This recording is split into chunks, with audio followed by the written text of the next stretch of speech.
तो चलिए सबसे पहले देखते हैं व्हाट इज डिफॉल्ट कंस्ट्रक्टर। इसमें हम लोग देखेंगे ये जो डिफॉल्ट कंस्ट्रक्टर ये होता क्या है, देन इसका हम लोग सिंटैक्स भी देखेंगे, देन हम लोग जो है डिफॉल्ट कंस्ट्रक्टर क्यों क्रिएट करते हैं, और हम लोग प्रीवियस वीडियो में देखे थे कि हम लोग खुद का भी कंस्ट्रक्टर क्रिएट कर रहे थे।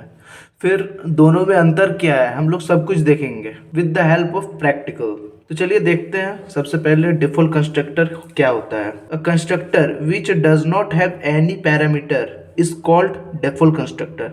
तो ये जो कंस्ट्रक्टर होता है इसके पास जो है कोई पैरामीटर नहीं होता है। हम लोग ने पहले भी देखा था कि जो डिफॉल्ट कंस्ट्रक्टर होता है, हम लोग प्रैक्टिकल में देख चुके थे कि जो डिफॉल्ट कंस्ट्रक्टर होता है उसके पास कोई पैरामीटर नहीं होता है। हम लोग प्रैक्टिकल देखेंगे तब और ज्यादा क्लियर हो जाएगी। तो उसी को हम लोग डिफॉल्ट कंस्ट्रक्टर बोलते हैं जिसके पास कोई पैरामीटर नहीं होता है।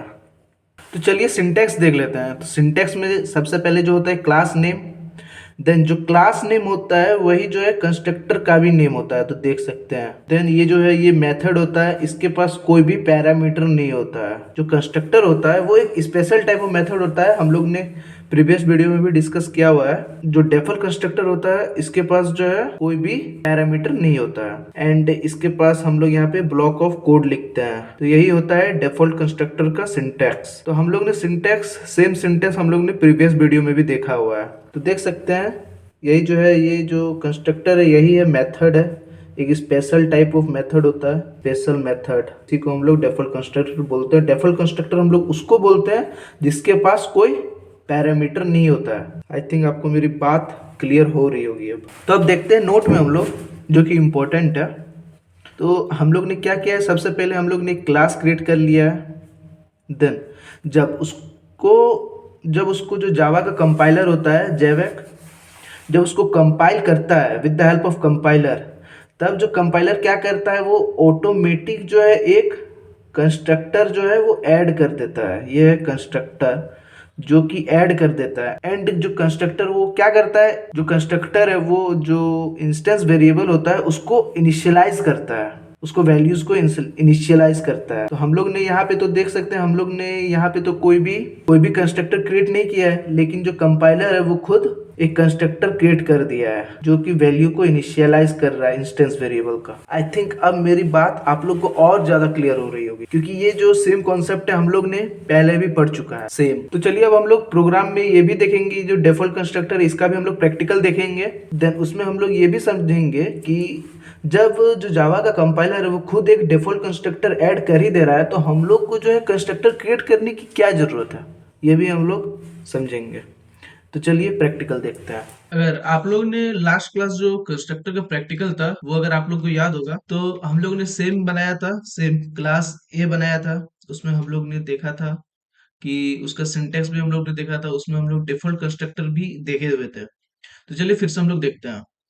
तो यहाँ पे बस हम लोग ने क्या किया है, सिंटेक्स सेम लिखा हुआ है, लेकिन बस हम लोग ने क्या किया है, आप लोग को दिख रहा होगा कि क्लास का नाम ए की जगह हम लोग ई ले लिए हैं। जो पहला क्लास है वो ई है। देन ये जो ई है ये क्लास नहीं है, ये कंस्ट्रक्टर है यहाँ से यहाँ तक। और जो क्लास का नेम जो कंस्ट्रक्टर का नेम होता है वो दोनों सेम ही होता है। तो ये जो है ये डिफॉल्ट कंस्ट्रक्टर है, डिफॉल्ट कंस्ट्रक्टर है। तो हम लोग का ये जो है ये कंस्ट्रक्टर हम लोग का बन चुका है। ओके।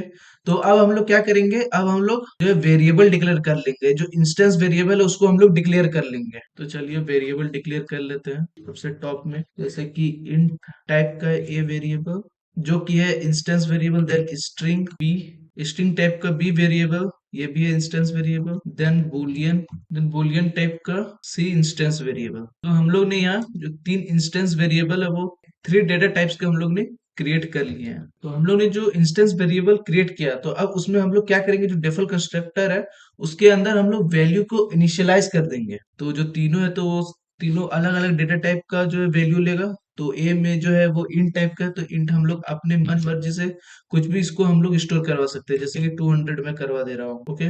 तो बी जो है वो स्ट्रिंग टाइप का है, तो उसमें हम लोग कोई कैरेक्टर करा दे रहे हैं, जैसे कि मैं अपना नाम ही करा दे रहा हूँ। देन जो सी है वो बुलियन टाइप का है, तो सी में या फिर ट्रू या फिर फॉल्स लेगा वो, तो सी में हम लोग ट्रू करा दे रहे हैं, ट्रू। तो देख सकते हैं जो इंस्टेंस वेरिएबल है उसके अंदर हम लोग वैल्यू इनिशियलाइज कर लिए हैं with the help of constructor.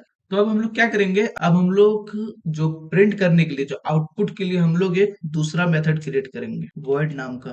void name का डिस्प्ले, तो ये मेथड बन गया। देन इसके अंदर हम लोग जो आउटपुट का स्टेटमेंट होता है उसको हम लोग लिखेंगे। सबसे पहले जो ए वेरिएबल है उसको हम लोग प्रिंट करवाएंगे, देन स्पेस देंगे हम लोग कुछ, देन जो बी वेरिएबल है उसको हम लोग प्रिंट करवाएंगे, देन अगेन हम लोग स्पेस कुछ देंगे, देन जो सी वेरिएबल है उसको हम लोग प्रिंट करवाएंगे। तो जो कोड है हम लोग का रेडी हो चुका है। तो अब हम लोग क्या करेंगे, अब हम लोग नेक्स्ट क्लास के अंदर कोई नेक्स्ट न्यू क्लास क्रिएट कर ले रहे हैं, उसके अंदर हम लोग एक ऑब्जेक्ट क्रिएट करेंगे, okay, with the help of new keyword. तो न्यू कीवर्ड हम लोग लिख लिए, देन जो कंस्ट्रक्टर है उसको हम लोग लिख लिए। तो हम लोग कंस्ट्रक्टर जो है वो ई है, ई हम लोग ने लिख लिए, जिसके हेल्प से हम लोग ऑब्जेक्ट का जो वैल्यू है वो इनिशियलाइज करेंगे। देन इसका हम लोग पूरा सिंटेक्स लिख लेते हैं। इसको हम लोग रेफरेंस वेरिएबल के अंदर रखेंगे, देन जो फर्स्ट क्लास का नेम है उसको हम लोग लिखेंगे यहाँ पे। तो हम लोग ने जो है वो क्लास ई का ऑब्जेक्ट क्रिएट किया, ओके। तो रेफरेंस वेरिएबल हम लोग ने लिया, तो यहाँ जो है कंस्ट्रक्टर ई है। तो इसका जो पहला काम होता क्या है, इसका पहला काम जो होता है वो ऑब्जेक्ट को इनिशियलाइज करता है रेफरेंस वेरिएबल। ये जो डिफॉल्ट कंस्ट्रक्टर है ये ऑटोमेटिक कॉल हो जाएगा with the help of this keyword. लेकिन अगर ये जो डिस्प्ले मेथड है इसको हम लोग को मैन्युअली कॉल करना पड़ेगा, इसको हम लोग को मैन्युअली कॉल करना पड़ेगा with the help of reference variable. तो चलिए आर डॉट डिस्प्ले, देन इसको हम लोग ये जो कोड है पूरा इसको हम लोग मेन मेथड के अंदर लिखेंगे। मेन मेथड लिख लेते हैं, इतना तो हो गया। अब हम लोग को एक क्लास जो है उसको पब्लिक बनाना पड़ेगा, नहीं तो जो है सिंटेक्स एरर आ जाएगा। तो पब्लिक क्लास लिख लिए हम लोग, देन तो देख सकते हैं रन किए हैं तो हम लोग का आउटपुट जो आ रहा है 20 एसिस्ट ट्रू। तो हम लोग का जो आउटपुट आ रहा है वो सही आ रहा है। अब हम लोग यहाँ पे जो है हम लोग अपना वैल्यू जो है वो चेंज भी कर सकते हैं, जैसे कि लिख लेते हैं 2050। देन यहाँ पे आप स्ट्रिंग जो वैल्यू उसको भी चेंज कर सकते हैं। देन इसको हम लोग जो बुलियन टाइप का है उसको हम लोग फॉल्स कर ले रहे हैं। देन इसको अब हम लोग रन करेंगे तो आउटपुट हम लोग का जो यहाँ पे हम लोग वैल्यू इनिशियलाइज किए हुए हैं वो आएगा। तो देख सकते हैं हम लोग का जो न्यू आउटपुट ये आ रहा है। तो ये जो वैल्यू हम लोग खुद अपने मनमर्जी से डाल सक रहे हैं, चेंज कर सक रहे हैं, वो इसलिए हो रहा है क्योंकि हम लोग ने खुद एक डिफॉल्ट कंस्ट्रक्टर क्रिएट किया हुआ है। लेकिन जब अगर यही जो डिफॉल्ट कंस्ट्रक्टर है इसी को हम लोग तब जावा क्या आउटपुट देगा, जो जावा का कंपाइलर है वो क्या आउटपुट देगा उसको हम लोग देखते हैं। तो इससे हम लोग को ये पता चल जाएगा जो डिफॉल्ट कंस्ट्रक्टर है जावा कंपाइलर के पास एंड जो हम लोग खुद कंस्ट्रक्टर क्रिएट कर रहे हैं उसके बीच में जो है हम लोग को डिफरेंस पता चल जाएगा। तो चलिए कोड को हम लोग रन करते हैं। तो रन करते टाइम हम लोग का जो देख रहे हैं हम लोग का जो आउटपुट है ये आ रहा है 0 नल फॉल्स। हम लोग विदाउट जो कंस्ट्रक्टर हम लोग क्रिएट कर रहे हैं, लेकिन जो कंपाइलर कंस्ट्रक्टर ऐड कर दे रहा है वो हम लोग को जो वैल्यू रिटर्न ये कर रहा है 0 नल फॉल्स।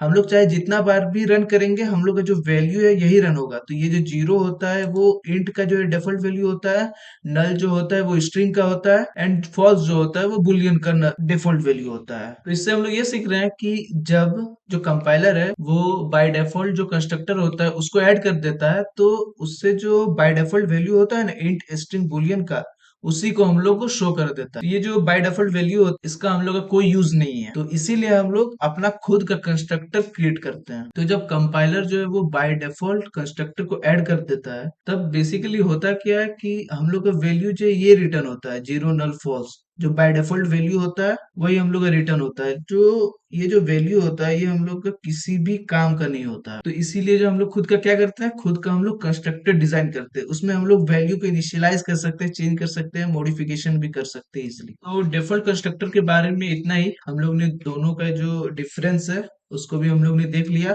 एंड हम लोग को खुद का कंस्ट्रक्टर क्यों क्रिएट करना चाहिए वो भी हम लोग ने देख लिया। तो चलिए अब आगे बढ़ते हैं। अगर आपको अभी तक कहीं भी कोई भी किसी भी टॉपिक में दिक्कत है उस वीडियो को आप अगेन रिप्ले करके जरूर देखना। अगर फिर भी जो क्वेरी है वो क्लियर नहीं हो रही है तो मुझे कमेंट सेक्शन में जरूर से बताना। तो चलिए मिलते हैं आगे नेक्स्ट टाइप कंस्ट्रक्टर में।